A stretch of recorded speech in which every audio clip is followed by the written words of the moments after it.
ఆంధ్రప్రదేశ్ నుంచి హైదరాబాద్ మీదుగా మహారాష్ట్రకు కంటైనర్లో గంజాయిని తరలిస్తూ రాచకొండ పోలీసులకు అంతరాష్ట్ర గంజాయి స్మగ్లర్ పట్టుబడ్డాడు. ఇది వరకే రెండుసార్లు ఇలా గంజాయి స్మగ్లింగ్ చేసిన అనుభవంతో మూడోసారి కూడా అలాగే చేద్దామని వెళ్లి మహేశ్వరం జోన్ ఎస్ఓటీ పోలీసులకు పట్టుబడ్డాడు. ఎల్బీనగర్లోని సిపి క్యాంప్ కార్యాలయంలో గురువారం ఏర్పాటు చేసిన విలేకరుల సమావేశంలో రాచకొండ సిపి సుధీర్ బాబు ఇందుకు సంబంధిత వివరాలను వెల్లడించారు. మహారాష్ట్రలోని పూణేకు చెందిన అహ్మద్ గులాబ్ షేక్ డ్రైవర్ ఆర్థిక పరిస్థితులు బాగోలేక ఈజీ మనీ సంపాదనకు గంజాయిని స్మగ్లింగ్ చేయాలని నిర్ణయించుకున్నాడు. ఇందులో భాగంగానే పూణేకు చెందిన వైభవ్, దేవలను కలిసి గంజాయి రవాణా విషయంపై మాట్లాడారు. తమకు ఆంధ్రప్రదేశ్లోని వైజాగ్ నుంచి గంజాయిని తెచ్చి ఇస్తే ఒక్కో ట్రిప్పుకు 3 లక్షల రూపాయలు ఇస్తామంటూ వైభవ్, దేవలు ఒప్పందం చేసుకున్నారు. దీంతో అహ్మద్ గులాబ్ తన వద్ద ఉన్న టాటా కంటైనర్లో స్క్రాప్ లోడుతో తాను ఒక్కడే డ్రైవ్ చేసుకుంటూ ఆంధ్రప్రదేశ్కు వెళ్లాడు. తన వద్దనున్న తుక్కులో గంజాయి ప్యాకెట్లను కలిపేసి తిరిగి అరకు, రాజమండ్రి, సత్తుపల్లి, ఖమ్మం మీదుగా హైదరాబాద్ వైపు వచ్చి ఓఆర్ఆర్ మీదుగా మహారాష్ట్ర రూట్లో వెళ్లిపోతుంటాడు. ఈ క్రమంలోనే ఒకసారి 200, మరోసారి 150 కిలోల గంజాయిని మహారాష్ట్రకు తరలించి వైభవ్, దేవలకు అప్పగించాడు. ఇటీవల మరోసారి గంజాయి రవాణా చేసేందుకు సిద్ధమై విశాఖపట్టణం వెళ్లాడు. అక్కడ బుజ్జిబాబు అనే వ్యక్తిని కలిసి అతని వద్ద 300 కిలోల విలువైన 138 గంజాయి ప్యాకెట్లను తన కంటైనర్లో దాచుకుని తిరిగి మహారాష్ట్రకు పయనమయ్యాడు. గురువారం రోజు అబ్దుల్లాపూర్మెట్ పోలీస్ స్టేషన్ పరిధిలో ఓఆర్ఆర్ వద్దకు ఈ కంటైనర్ రాగానే మహేశ్వరం ఎస్ఓటీ, అబ్దుల్లాపూర్మెట్ పోలీసులు సంయుక్తంగా లారీని ఆపి తనిఖీలు చేయడంతో అందులో ఉన్న గంజాయి ప్యాకెట్లు బయటపడ్డాయి. ఈ మేరకు 1,05,00,000 రూపాయల విలువైన 300 కిలోల గంజాయితో పాటు కంటైనర్ను స్వాధీనం చేసుకుని నిందితుడిని అరెస్ట్ చేశారు. మహారాష్ట్రలో గంజాయి విక్రయాలు చేస్తున్న వారి గూర్చి ఆరా తీస్తున్నామని, ఆయా రాష్ట్రాల పోలీసుల సహకారంతో వారిని కూడా అరెస్ట్ చేస్తామని సిపి వెల్లడించారు. ఇంటర్స్టేట్ డ్రగ్ పెడ్లింగ్ గ్యాంగ్ ని మన SOT Maheshwaram zone team bust చేసింది. దీంట్లో ఇంటర్స్టేట్ ట్రాన్స్పోర్ట్ చేసిన గ్యాంగ్ మెంబర్ని అరెస్ట్ చేశాం. 300 కేజీ గాంజా అరక్ నుంచి ఇది పూణే మహారాష్ట్రకు ట్రాన్స్పోర్ట్ అవుతున్నా ఉంటే మన ఏరియాలో నుంచి వెళ్తున్నప్పుడు మనం ఇది పట్టుకోవడం జరిగింది. మనం చూస్తున్నాం చాలా రోజుల నుంచి ఇంత క్వాంటిటీలో గాంజా ట్రాన్స్పోర్ట్ అవ్వడం ఈ మధ్య పట్టుకోవడము ఈ ట్రాన్స్పోర్టేషన్లో జరగలేదు. దీనికోసం మేము స్పెసిఫిక్ ఇన్ఫర్మేషన్ పెట్టుకొని కొన్ని రోజుల నుంచి మా ఎస్ఓటీ టీం ఆపరేట్ చేస్తుంది. దీంట్లో భాగంగానే ఇతను ఒక ట్రక్ దాంట్లో ఒక స్క్రాప్ మెటీరియల్ తీసుకెళ్తూ అందులో దాని మధ్యలో ఈ గాంజాను పెట్టుకొని ఉన్నాడు. 300 kgs 138 ప్యాకెట్స్ నుంచి మళ్ళీ మేము వాటిని ముందు సీజ్ చేసి పంచ్ విట్నెస్ సంతకాలతో మేము లీగల్ ప్రాసెస్ స్టార్ట్ చేసాం. దీంట్లో ముఖ్యంగా ఏంటంటే ఈ వ్యక్తి చాలా సీక్రెసీ మెయింటైన్ చేస్తున్నారు. ఒక డ్రైవర్ ఒకరే ఉంటున్నారు. అతనితో సహాయకారిగా ఎవరిని పెట్టుకోలేదు. ఎవరైనా అతనితో పాటు సపోర్ట్ లైన్ ఎవరైనా ఉన్నా కానీ, లేకపోతే సమ్ మెకానిక్ లాంటి సపోర్ట్ లైన్ ఉన్నా కానీ అతనికి వల్ల ఇన్ఫర్మేషన్ లీక్ అవుతుందేమో ఉద్దేశంతో ఎవరిని పెట్టుకోకుండా ఒక్కడే రావడం జరుగుతుంది.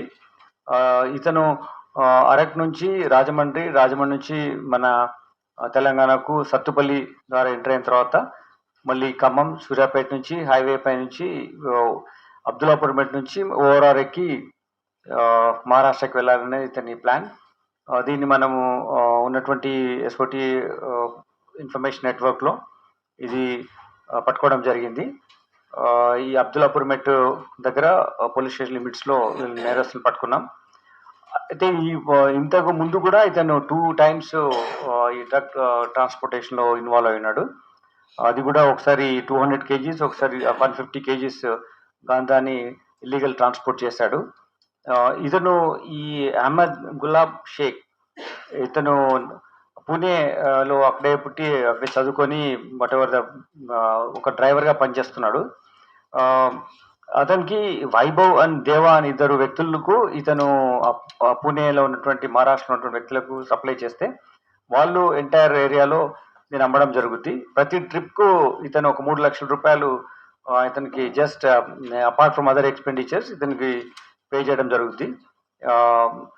దీంతో పాటు అక్కడ మనకు సోర్స్ కూడా మనము ఎవరైతే ఈయనకి గాంజా మెటీరియల్ సప్లై చేశాడో అతన్ని కూడా బుజ్జిబాబు అని ఉన్నాడు. ఆ సోర్స్ కూడా మనం ఐడెంటిఫై చేసి దాన్ని తీసుకొచ్చిన మెటీరియల్ని సీజ్ చేయడం జరిగింది.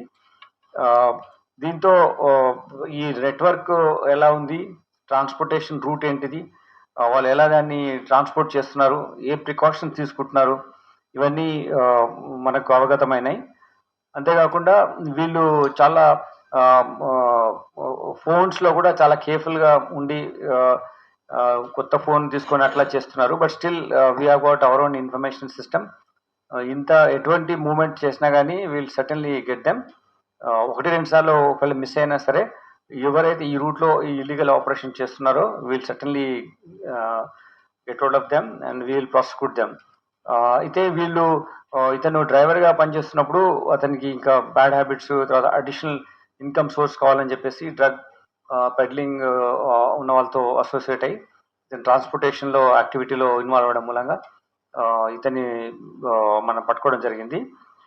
ఇందులో ఏంటంటే నో వేబిల్ ఉంటుంది, నథింగ్ ఉంటుంది. అతను జస్ట్ లగేజ్ క్యారీ చేసినట్టుగా, స్క్రాప్ క్యారీ చేస్తున్నట్టుగా దాన్ని చూపిస్తూ ఈ గాంజాను ట్రాన్స్పోర్ట్ చేస్తున్నాడు. వీళ్ళు ఇది మొత్తము చేసినటువంటి ఇప్పుడు ఇది పట్టుకుంది 1,05,00,000 worth rupees ganja material seize చేయడం జరిగింది. We will continue to do these operations to make our state, Telangana state drug free అవడానికి ఎఫర్ట్స్ పెడుతున్నాం. చిన్న చిన్న క్వాంటిటీలో తీసుకొచ్చి విలేజెస్లో కానీ సిటీస్లో అక్కడక్కడ అమ్ముతున్నారనే ఇన్ఫర్మేషన్ ఉంది. దానిపైన కూడా వర్కౌట్ చేస్తున్నాం. Every day we are seizing some small quantity 200 grams, 150 grams, 500 grams అట్లా సీజ్ చేయడం జరుగుతుంది.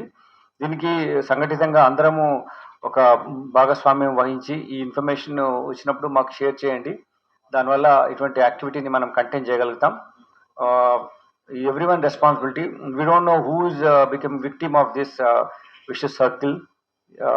మన క్లోజ్ ఫ్రెండ్స్లో ఉండొచ్చు, ఎవరైనా మంచి మనకు తెలిసిన గుడ్ బ్రైట్ స్టూడెంట్ ఉండొచ్చు, మేబీ సమ్ ప్రొఫెషనల్ ఉండొచ్చు. ఇటువంటి వాటికి అలవాటు పోయి కెరియర్ మొత్తం స్పాయిల్ చేసుకునే అవకాశం ఉంది. కాబట్టి నాకెందుకులే అనే ఉద్దేశం లేకుండా ఎక్కడేమైనా జరిగినా సరే మనం we should inform so that as a collective team we can make us state and the country even చాలా మటుకు డ్రగ్ అవైలబిలిటీ తగ్గించే వాళ్ళం అవుతాం మనం. దీంట్లో ఈ పూణే నుంచి వచ్చినటువంటి నెట్వర్క్ మీద మాకు కొంచెం అడిషనల్ ఇన్ఫర్మేషన్ వచ్చింది.